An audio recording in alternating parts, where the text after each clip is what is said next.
देखिए ये प्रोग्राम आज नहीं, हम पिछले तीसरा साल है हमारा ये कड़ी है। हम हर साल मनाते हैं, ये मुशायरा ऑर्गेनाइज करते हैं। तो आज उसी की एक कड़ी का तीसरा साल है। तो शायर लोग पूरी वैली से आ रहे हैं, जहां हम देखेंगे कि बारामूला डिस्ट्रिक्ट से, अनंतनाग डिस्ट्रिक्ट से, बाकी और डिस्ट्रिक्ट से शायर लोग आए, और ये आज ही नहीं, ये पिछले 3 सालों से यहाँ पर आ रहे हैं। और उन्होंने वहीं से, इस साल हमने सोचा था शायद ना कर पाए क्योंकि हमने कॉलेज यहाँ पर शिफ्ट किया, थोड़ा सा इसमें प्रॉब्लम्स थी, तो उन्होंने वहीं से हमें कहा कि हम इस सिलसिले को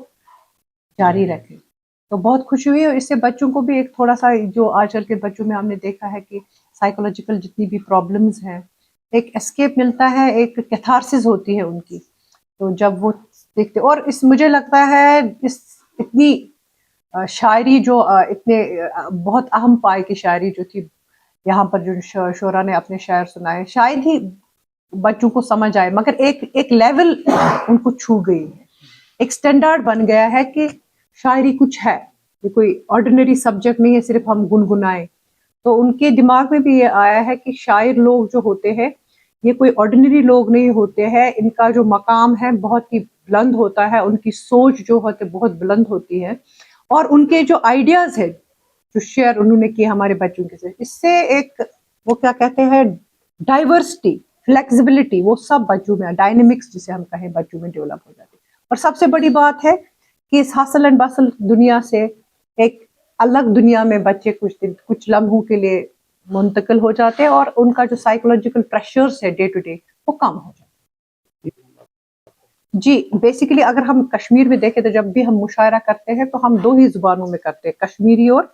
उर्दू। तो हमारे यहाँ पर जब भी हमने पिछले साल डोगरी का भी था, तो हम हर एक जबान, अंग्रेजी जुबान में बहुत कम मुशायरा, क्योंकि अंग्रेजी जुबान समझ आती है लोगों को कम, और उसमें जो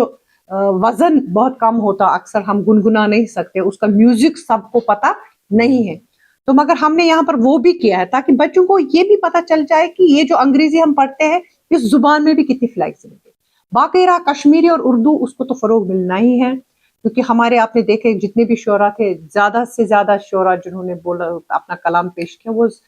या तो उर्दू में है या तो कश्मीरी। और आपने देखा कश्मीरी के साथ शायद बच्चे जब ये कश्मीरी जुबान में मुशायरा सुनते हैं, गजल सुनते हैं, तो उनको नज्म सुनते हैं, तो उनको लगता है ये जुबान सिर्फ बोलने वाली जुबान नहीं, इसका अदब भी बहुत गहरा और बहुत पुराना है और बहुत अजीम।